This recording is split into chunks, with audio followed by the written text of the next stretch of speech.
YouTube land, welcome back to my channel. I wanted to do a video today about being diagnosed with autism and raising a child who is also diagnosed with autism and some of the challenges that go hand in hand with that.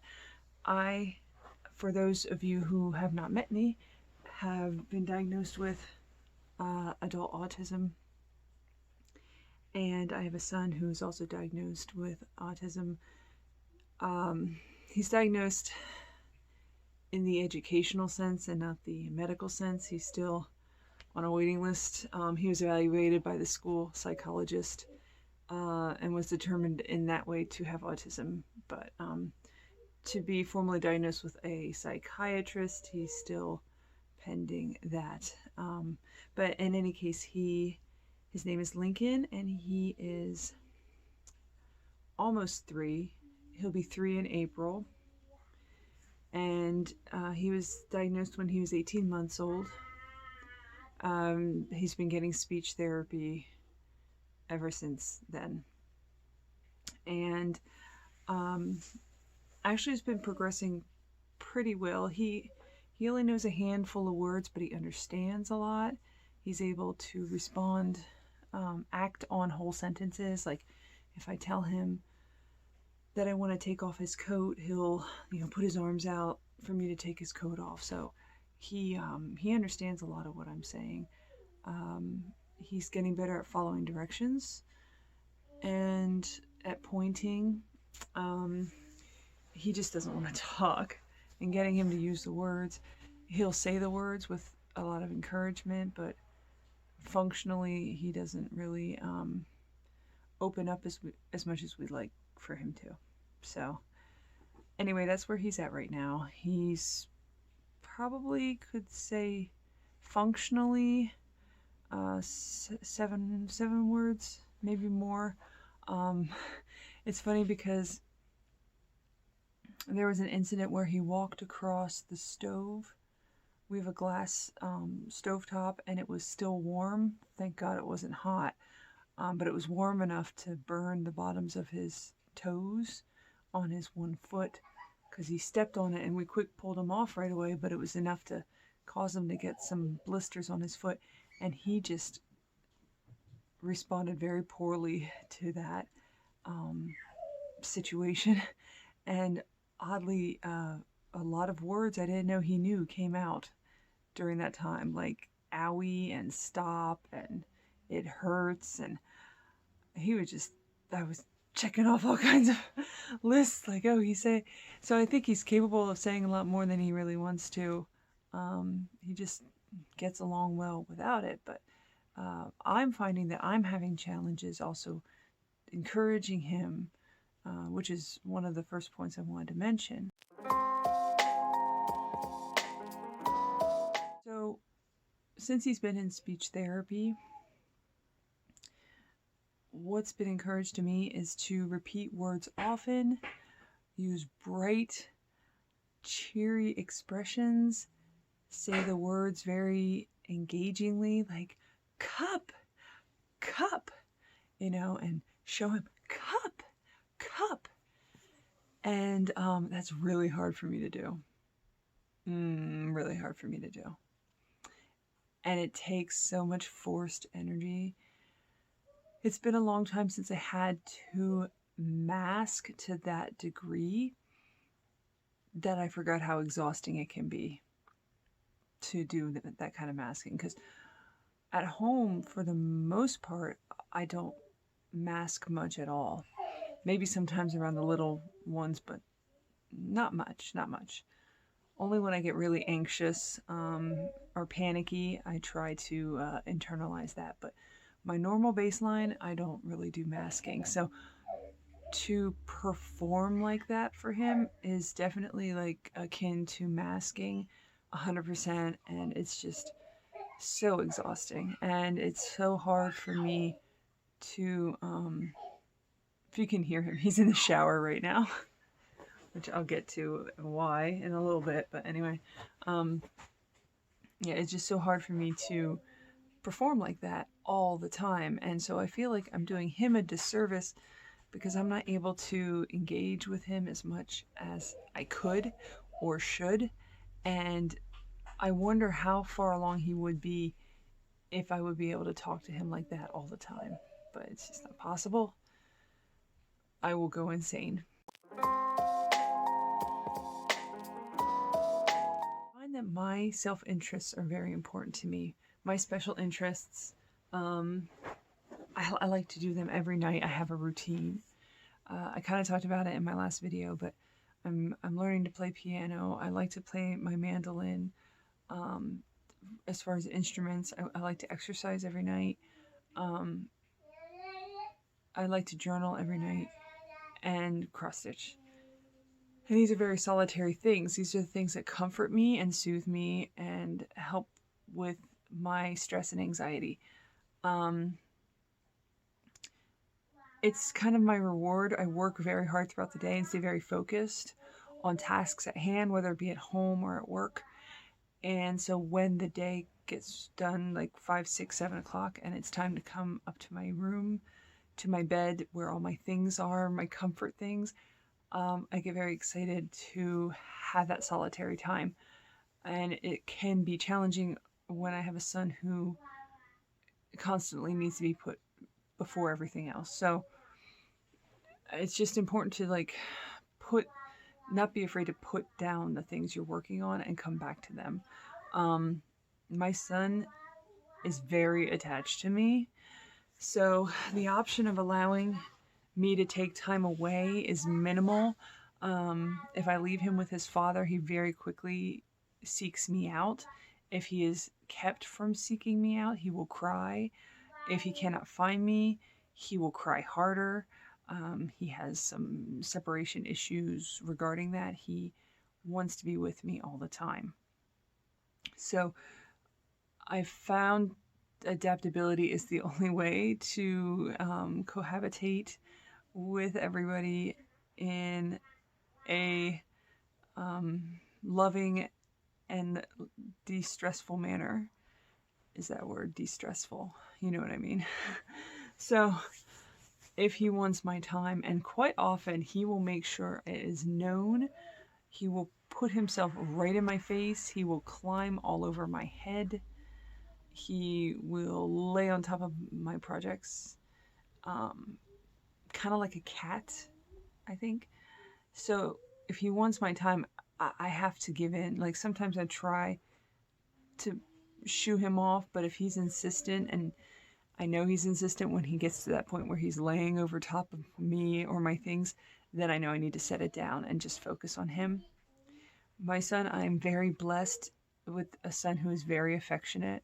I know that's not always the case with autism, so I'm very grateful that he is willing to be so loving. He loves hugs and kisses. He loves nose nuzzles. He loves to have my arms around him. He loves to hold my hand while he's watching his cartoons. It's hard to cross stitch when you're holding your son's hand. The other thing that's frustrating with this is that if he doesn't want me to leave, he will latch on to my clothing. Like, especially if I'm wearing something drapey, like a sweater, he will just hold on to it. And I'm trying to work. If I'm cleaning the kitchen, and doing the dishes, I'm walking around, he just grabs onto my sweater. It's like, come on, I get very fixated on tasks. I zone out and I just get, mind blank, and I just zone into what I'm doing, what I need to do next. I clean like a crazy lady because I'll spend 2 minutes doing dishes, and then I walk away to get more dishes, and I see the laundry needs done, so I'll start working on that, and I'll bring the dishes back, but then the trash needs taken out, so I'll start doing that, and I'll come back to the dishes again. Does anyone else clean like that? Or am I just kind of loco? Whatever the case, I am a traveling cleaner. So when he is grabbing onto me like that, it can be very frustrating. I try to distract him. I might put songs on for him to dance to, but sometimes he gets obsessive about things. Like he wants held. There are sometimes he does not want anything but held, and for no purpose than just to stand there and hold him. Not because he's upset or tired or cranky or anything. He just wants us to hold him. And he's kind of getting too old for that sort of thing. So it gets to be frustrating when I can't seem to let him go when I need to, you know.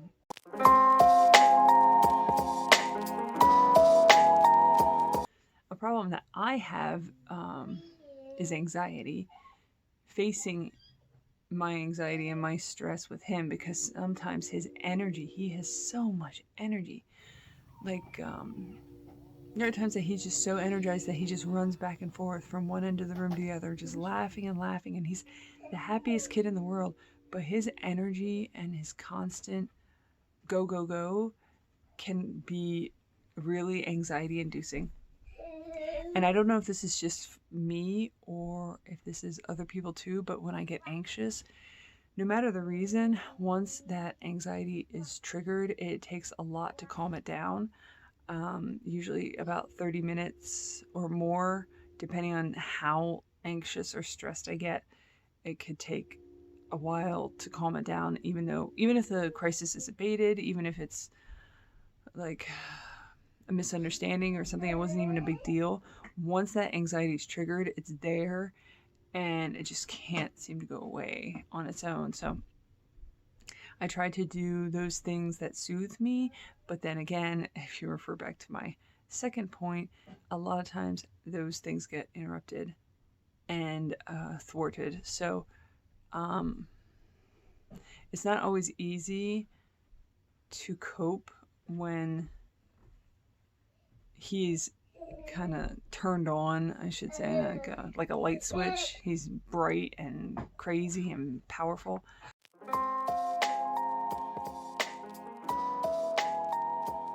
The other thing to know is if something is precious to you in any way, you need to put it away. Don't put it on display. Don't put it in a high location because he'll still reach it, or she. At least my son does. He's a very skilled acrobatic climber, so nothing is sacred and nothing is safe. I basically have taken anything precious to me and boxed it up. The biggest thing is I have a craft cart, and when he was younger, he would dig through that. Oh, he was obsessed with digging through this craft cart. It's not as bad in the past 6 months, but it was constantly just telling him to get out of my craft cart. So, I have a lot of figures and stuff from my youth, from like the 80s. And they're all in the basement because I would be devastated. Well, and I have a twofold danger system, because he will play with them, but then he throws it on the ground. And then I have a dog who likes to chew plastic. So if he gets something and throws it on the ground and I don't catch it in time, it gets chewed. And it's just inevitable. Everything's a ticking time bomb. I've lost so many figures already. They've perished. And, you know, you can either cry and be devastated, or you just say, what can you do? I just had to let it go. But I didn't want to keep losing them. And I haven't lost anything really precious to me. So it was time. It had to get boxed up. It's all gone now. It's all gone. I've heard, and I find that this is definitely the case, but it doesn't seem like autistic kids really understand the concept of sharing or possession, like what's theirs is and what's mine. At least at this age, he doesn't understand that what I'm holding isn't his, and everything is his. And so, saying no, this is mine, he just doesn't get it. He just doesn't get it. And maybe that's also a little bit of his age. It's not necessarily just autism. He just figures everything's up for grabs. Now, I talked a little bit about anxiety, and another component is his anxiety that I have to deal with. And I wouldn't call it anxiety so much as obsessiveness. He gets fixated on things.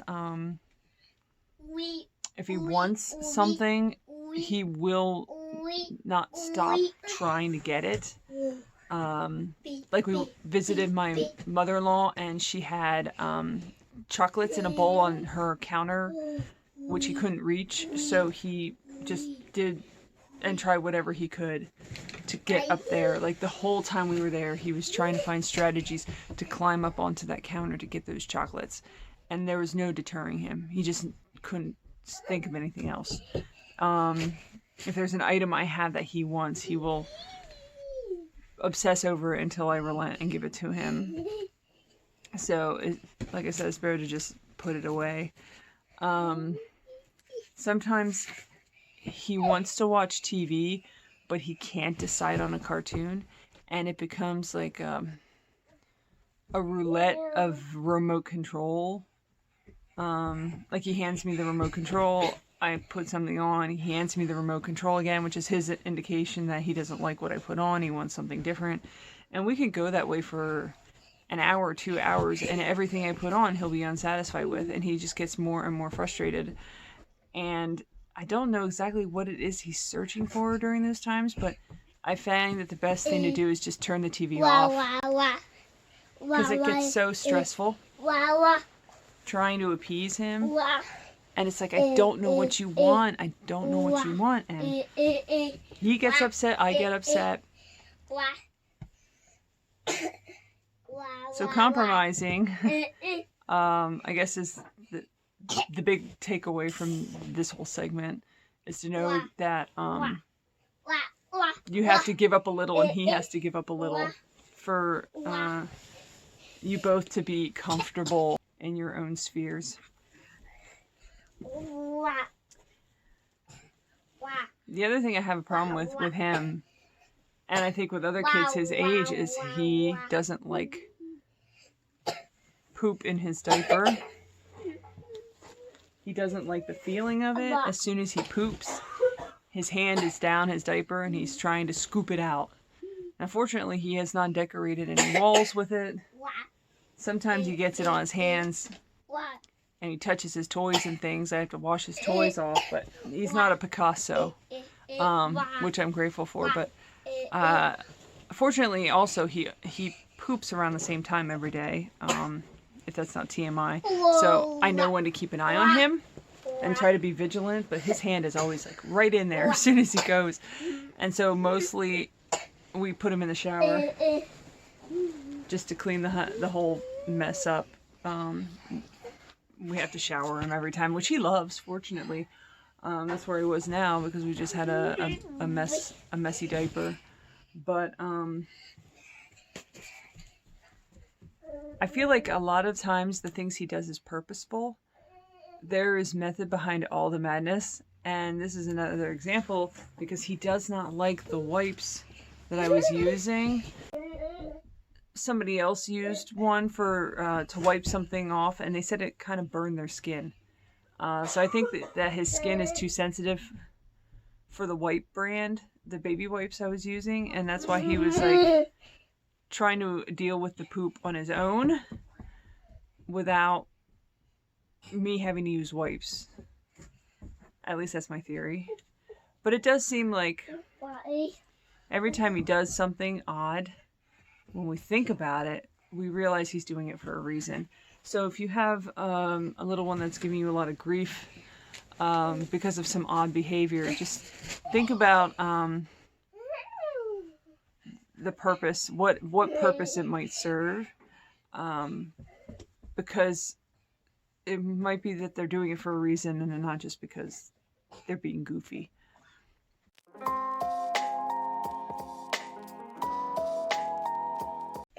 The last point I want to make is don't expect to sleep. And this is something, Lincoln's my fourth. Lincoln is my fourth baby. And I know how to put a baby to bed. He's just horrible at it. I get him up at 9. He takes an hour nap.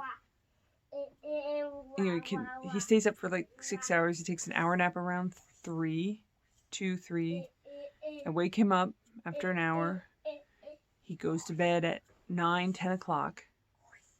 You know, it's perfect. And then he'll wake up 2 hours later and be up all night for no reason. Don't know why. I've gotten to a point that I usually sleep when he sleeps, or try to. Not during the nap, but at night, because I never know when he's going to wake up. And some nights are great, and other nights it's like just random burst of energy, and he's up till 6 a.m. and I don't know why. So anyway, that's all I have to share with you today. I hope that this is some insightful. I'm still kind of meandering my way through all this, so I hope he wasn't too loud in the background. But thank you for watching, and I'll see you in the next video. Bye!